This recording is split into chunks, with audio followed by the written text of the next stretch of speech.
Hello everyone, my name is Tej and the last video was about rotating an array by one place towards the right. So this video is about rotating an array towards the right but by k places, not just one place. And this is LeetCode 189 problem. So what we will do in this array is that we have to shift every element towards the right by k places, and k is given in the question. For right now it is 3, and the array has been given as 1 2 3 4 5 6 7, and n is the length of the array. So what we will do here is that the simple basic logic, it's quite simple actually. So what we will do is, first we will reverse the complete array. So the new array would be 7 6 5 4 3 2 1. This would be the new array after the complete reversal. After that we will reverse that part of the array that is less than k, that is from 0 to k minus 1. So k minus 1 would be 2, so 0 1 2, this much part we will reverse. So the new array would be 5 6 7 4 3 2 1. So this is the new array. Now what we will do is, we will reverse the array from k till n minus 1. K is 3 and n minus 1 is the end of the array. So 0 1 2 3, this is k, and till the end of the array this. So this part we are reversing. So 5 6 7, and this part after reversal would be 1 2 3 4. So as you can see, this is the answer that we are getting. So we just have to reverse three times, and we will get the answer that we want. That is the reversal of the array. So rotation of the array basically. So this is the answer that we are about to get right now. So for the reverse function, we can create any basic reverse function. There are inbuilt reverse functions in languages as well, but we will not be using that. We would be creating our own reverse function. So we can create it like this. So if the name of the function is reverse, it will be taking an array, a starting index of the array and an ending index of the array. Okay, and inside the array, inside the reverse function, we start the while loop that will go from start till end, and every time it will keep on swapping the start and end from the array. So array start and array end. So the swapping will keep on happening, and start would be incremented and end would be decremented, and in the end we can just return the array, the new array that has now been reversed. So what happens here is that when the while loop starts, start is here, end is here.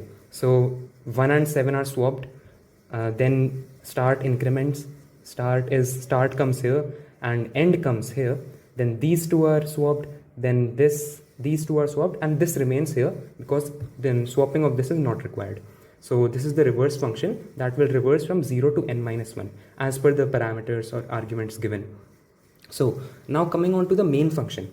So what we will do is that when we get the value as k equals to 3 in the question, what we will do is, the very smart thing is that we will do k equals to k percent n. This is the modulo operator which will give us the remainder. So imagine k, right now n is equal to 7, right? So what if the user gives the value of k as 10 or 20 or something even larger? So let's take the example of 10. So if k equals to 10, then k would be set to 10% n equals to 7, and the output of this is 5. So even if the user is giving a value of k that is actually not reasonable, it will still work, because if the value of k is 7, then think for yourself that no rotations would be required, as if the value of k is 7, each element would shift to the right by one place 7 times, so it would be coming back to the same place, right? So for the multiples of the n, that n is 7, so for the multiples of 7 it would be same, and we can write 10 as 7 plus 3, right? So in the end it would be 3 only. I hope you get the idea. Also, if you want to handle the negative values, what if the user enters negative values, there is another formula, that is k equals to k percent n this much is same, and plus n percent n. This will even handle the negative values.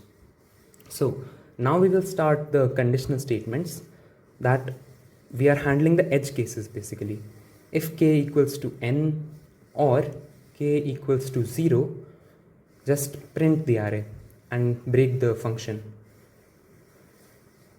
And we can just break it like this using return.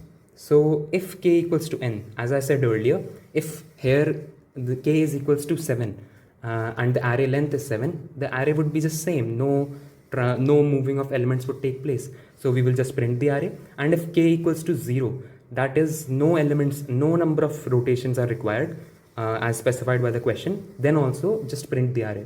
So now to the main part of the function. We have to, as I said here, as I explained here, that first we would have to reverse the array. And we are using this reverse function that we created. So first we will reverse the array from 0 till n minus 1. That is the complete array. Okay, first reversal happens here. Then reverse the array from 0 to k minus 1. Okay, 0 to k minus 1, that is the left side, this part we are doing. Okay, and after that the final reversal takes place as we are reversing the array from k to n minus 1. That is the right half, I think. Yeah, this half. Okay, we are doing. So after that, in the end, this is all complete. We can just print the array and we will get the desired output as this. Okay, so this was the right rotation part. If we want to do a left rotation, that is a bit different. I mean, the steps are completely same, but the order differs. So like the order, we are first reversing the complete array here. For the left array, first we would have to reverse till k. Okay, so till k equals to 3 if left rotation we are doing. So from 0 to k first we will do. For the second one, we will do k to n minus 1, that is the right half. And for the third step, we would do 0 to n minus 1, that is the complete array. So it differs for left rotation and right rotation. So that's about it. And the time complexity is O(n). Okay, now I will be showing you the code of this problem. So we have initialized the array here as 1, 2, 3, 4, 5, 6, 7 as we took in the pseudocode, and k is equal to 3 and n is the length of the array. Okay, so first of all, before all this, we will create the reverse function that we will be using. So for that, and it will reverse and it will return an array, the new array. So this is int with square brackets, reverse. It will accept an array, it will accept a start index and an end index. And inside it, we will start the while loop that will go from start till the end.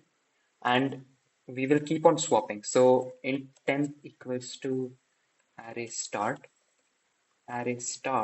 equals to array end equals to temp. So the swapping between start and end elements of the array has happened. And after that, we will increment the start variable and decrement the end variable. So after getting out of this while loop, after all the increments and decrements, everything, we will return this array. Okay, we will return this array. Yeah.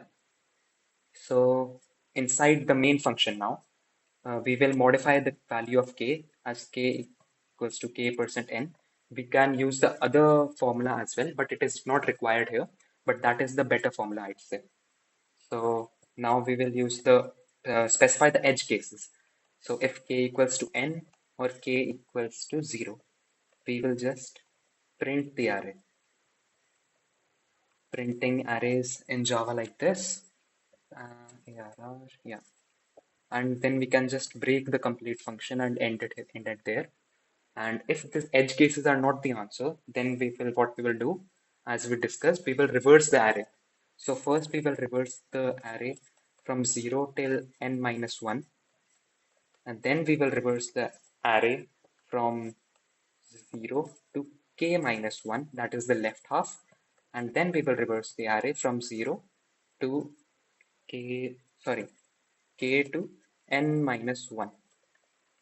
Yeah, so three times we are calling the reverse function here that we just created. And after that, we can just print the array.